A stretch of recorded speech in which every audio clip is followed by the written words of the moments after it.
Hello everyone, it's me Uncle John. Today I am going to read S7 Harry Potter and the Sorcerer's Stone, Chapter 8 The Potions Master, page 137 to 139. If there is a little foolish wand waving here, many of you will hardly believe this is magic.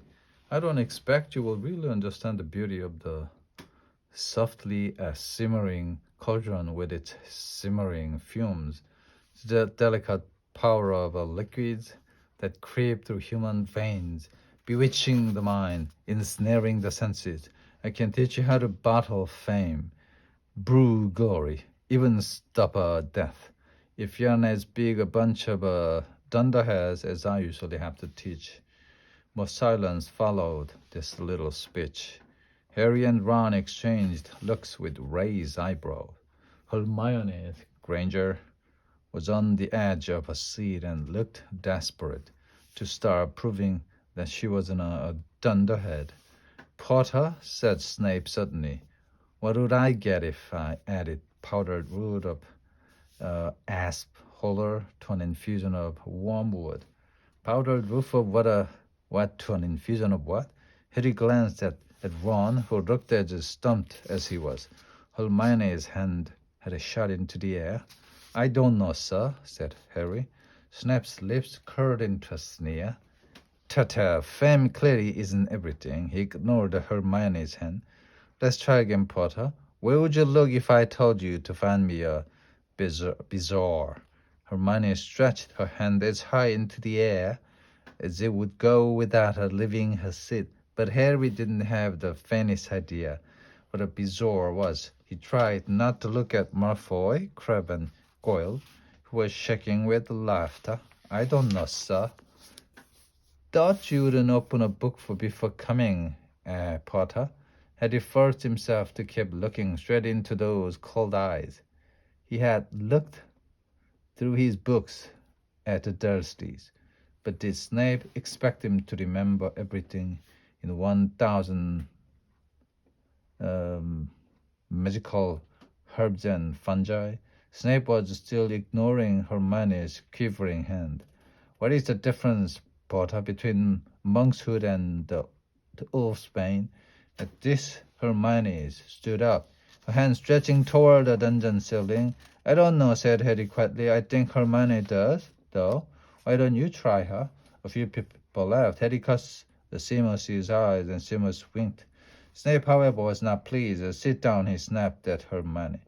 For your information, Potter, Asphodel and wormwood make a sleeping potion so powerful. It is known as the draught of living death. Bezoar is a stone taken from the stomach of a goat, and it will save you from most poison. As for monkshood and wolfsbane, they are the same plant, which also goes by the name of aconite. Well, why aren't you all copying that down? There was a sudden rummage for quills and parchment. Over the noise, Snape said, and a point will be taken from Gryffindor house for your cheek.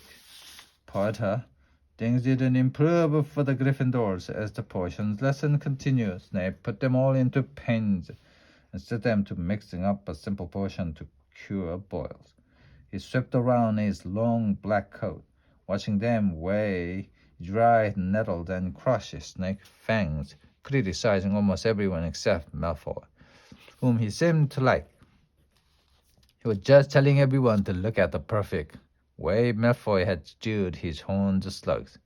When clouds of acid green smoke and a loud hissing filled the dungeon, Neville had somehow managed to melt Seamus's cauldron into a twisted blob, and their potion was seeping across the stone floor, burning holes in people's shoes.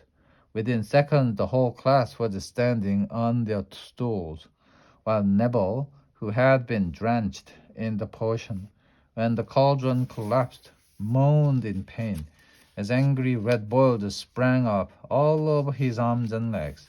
Idiot boy, snarled Snape, clearing the spilled potion away with one wave of his wand. I suppose you added the porcupine pills before taking the cauldron off the fire. Neville whimpered as Boyle started to pop up all over his nose. Take him up to the hospital wing. Snape spat at Seamus. Then he rounded on Harry and Ron, who had been working next to Neville.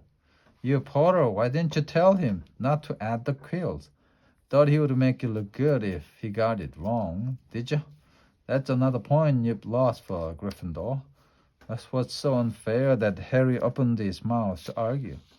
But Ron kicked him behind the cauldron. Don't push it, he muttered. I've heard Snape can turn very nasty.